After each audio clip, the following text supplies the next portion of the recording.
Les amis, bienvenue à tous, bienvenue dans cette nouvelle vidéo. Aujourd'hui, je voulais vous parler de toutes ces carrosseries, de toutes ces différentes tailles de carrosserie chez Tamiya.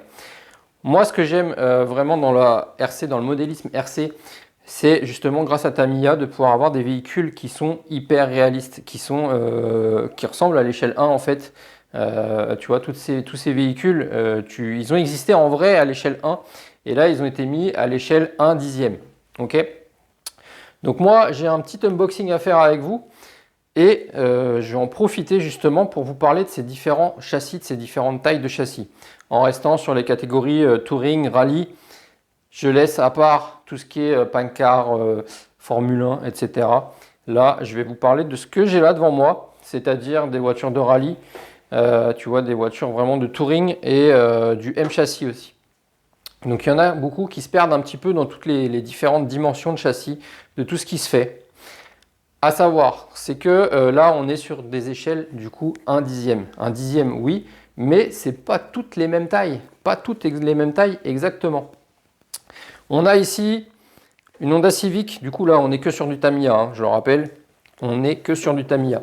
Donc Tamiya, eux, leur gamme basique, on va dire, de voitures 1 dixième Touring, ils sont en ce qu'on appelle en largeur 190, c'est-à-dire l'écartement que tu as entre les roues gauche-droite. Donc on est sur du 190. Donc là-dessus, on va être en 190, là-dessus aussi, là-dessus aussi, là-dessus aussi. Ça, c'est du M-châssis, c'est à part. On a du coup 190 sur les véhicules, donc à peu près toutes les marques maintenant font ça en 190 sur tout ce qui est électrique. C'était beaucoup plus sur les véhicules thermiques, sur les petits véhicules nitro du coup, 1 dixième, où là on était plutôt sur du 200 mm au lieu d'être du 190, donc on avait 1 cm de plus de largeur. Donc ça, tu as Kyosho qui faisait ça, tu avais HPI qui faisait ça, qui font toujours d'ailleurs. Donc tu peux encore trouver des belles carreaux en 200 mm, donc c'est un petit peu plus large. Après, tu peux très bien avoir ton châssis Tamiya avec une carrosserie 200 mm dessus. Il suffit de mettre des petits élargisseurs de voie ou des roues à déport et tu te retrouves un demi centimètre de chaque côté, tu te retrouves avec ton centimètre en plus et ça roule. Okay, mais moi je trouve ça quand même plus réaliste en 190. 200, ça commence à être large par rapport à l'empattement. Et du coup, tu te retrouves avec un truc un petit peu plus carré, tu vois. Un peu moins beau, un peu moins réaliste. Donc là, on est bien. On est chez Tamiya en 190 sur tous ces châssis. On a ensuite, du coup, sur les châssis, comme je te disais, basiques en 190, on a plusieurs empattements. Donc, qu'est-ce que c'est que l'empattement? C'est la dimension que tu vas retrouver entre tes roues, ton train avant et ton train arrière. Le centre du train avant, le centre du train arrière. Quand tu prends le châssis de côté comme ça, entre ton écrou de roue à l'avant et ton écrou de roue à l'arrière, tu vas avoir ce qu'on appelle du coup l'empattement. Donc l'empattement basique chez Tamiya, qui va se retrouver là-dessus, qui va se retrouver là-dessus et qui va se retrouver là-dessus, et pas là-dessus, c'est 257 mm. 257 mm, c'est vraiment ton empattement, tu vois. Et après, tu as quelques petites faussetés, quelques petits trucs qui diffèrent toujours en 190 de large. Chez Tamiya, tu as par exemple les Porsche, que ce soit celle-ci ou les autres, les GT2, GT3, elles sont en 251 mm. Donc tu as des châssis qui sont possibles de passer soit 251, soit 257 mm. Par exemple le TT02, tu peux tout simplement, qu'est-ce que tu dois faire dessus? Tu dois inverser du coup les triangles à l'arrière. TT01 pareil, tu inverses tes triangles à l'arrière et tu te retrouves avec le bon empattement. Tu as d'autres châssis qui sont ce qu'on appelle plus courts, qui peuvent descendre encore plus bas en empattement. Ça c'était ce qu'on retrouvait sur les TA02 à l'époque, qui se fait encore. Ok. Donc voilà pour les différents châssis, on va dire plutôt basique Tamiya. Et après, on a une catégorie à part qui est le M-châssis. Le M-châssis, c'est un peu plus fun, c'est un peu plus petit. Ça reste du 1 dixième, mais c'est du M-châssis. Donc du M-châssis, c'est quoi? C'est encore 1 cm de moins en largeur. Donc on passe de 190 à 180, à peu près. Hein. Ça dépend vraiment des carrosseries, mais à peu près 180 de large. Donc on est un petit peu moins large. D'ailleurs, ça se voit. Hein. Quand tu prends n'importe laquelle, on est un peu moins large. Et souvent, les M châssis, eh ben, ils ont 3 dimensions d'empattement possibles dessus. Suivant ta carrosserie, tu montes ton châssis avec des empattements différents. Donc le plus long, c'est ce que tu retrouves là-dessus, sur la Cox, c'est 239 mm. Okay. J'ai un truc aussi là à te montrer. Donc 239 mm, c'est ce que tu retrouves sur la Cox. C'est ce que tu vas retrouver aussi sur la 2 chevaux. Tu as du coup d'autres châssis, d'autres carrosseries pardon, que tu vas devoir monter le châssis en 225 d'empattement, donc encore un petit peu plus petit. Et tu avais aussi à l'époque les Mini Cooper qui elles étaient en 210 mm, donc encore plus petit, tu vois. 210 mm, là on était vraiment sur un truc vraiment court. Ok, donc, je rappelle l'empattement.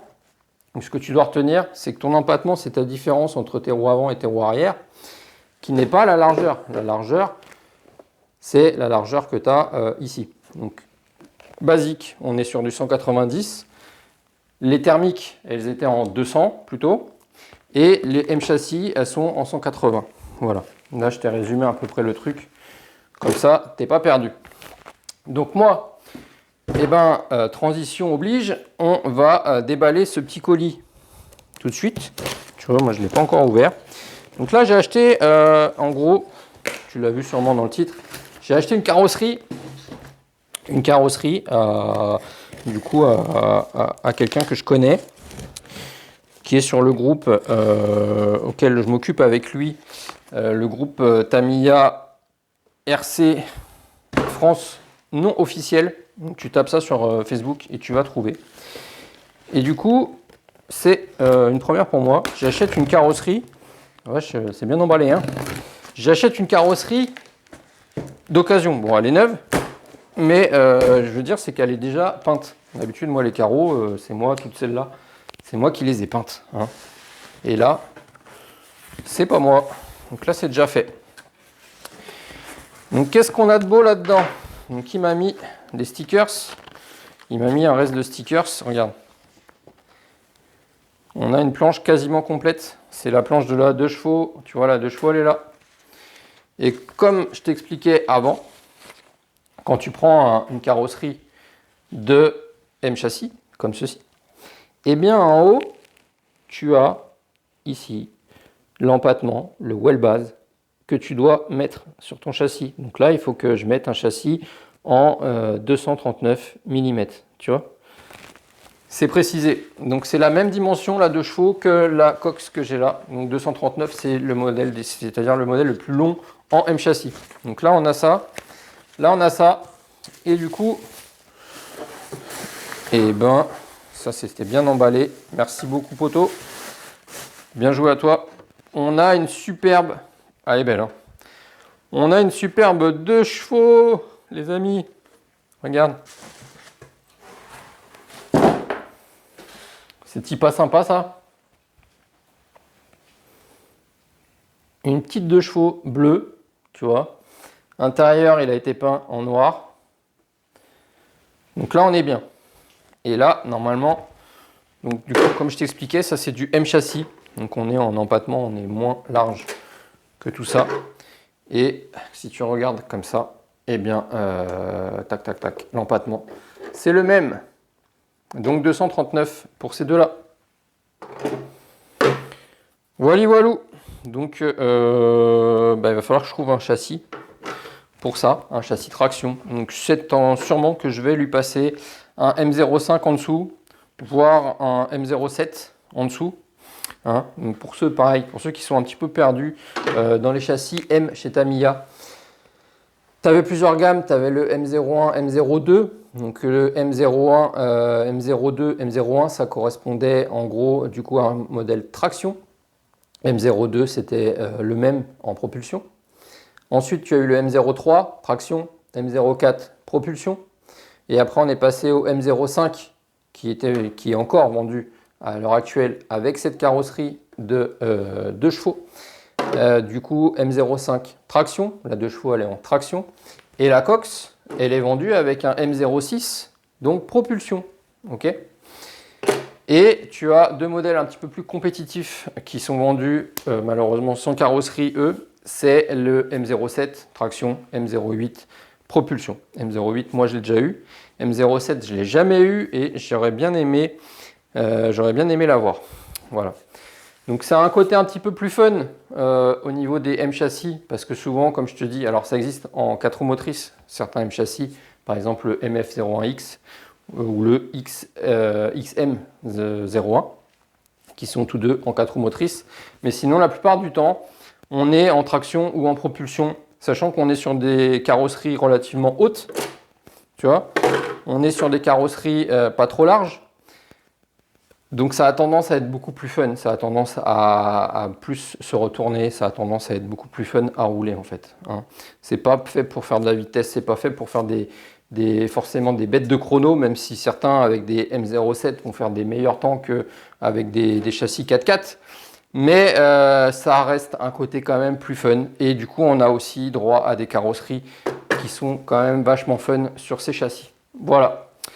Donc j'espère que ces petites explications vous auront aidé certains à faire leur choix. On approche bientôt de Noël, donc si vous avez des commandes à faire pour le Papa Noël, si vous décidez de vous commander une petite Tamiya, bah faites attention à tout ça. Faites attention si vous prenez un châssis séparé de la carrosserie, etc. etc. Bon, en général, vous prenez un kit avec tout dedans, comme ça vous êtes sûr que tout va ensemble. Mais attention aux dimensions. Hein. Attention, il y a des châssis qui ne peuvent pas se passer. Par exemple, si tu prends un TT02, donc je t'ai dit la version basique du TT02, tu peux choisir ton empattement 257 ou 251. Par contre, si tu prends la version S de ce châssis, eh ben, tu ne pourras pas passer le châssis en 257. Tu pourras faire des modifs un peu bizarres avec des rondelles, des machins, des trucs de calage, mais il n'est pas fait pour passer en 251. Tu vois, ça dépend des châssis. Voilà. Sur ce, je vous laisse là-dessus. Je vous souhaite à tous une excellente journée. Merci à toi si tu regardes, Nico, si tu regardes la vidéo. Merci à toi pour cette superbe petite 2 chevaux. Hein, ça va être bien sympa avec la Cox. Si je me fais un châssis propulsion, un châssis traction et pouvoir du coup faire des petites courses entre les deux, ça sera hyper fun de voir ça. Hein, allez, ciao.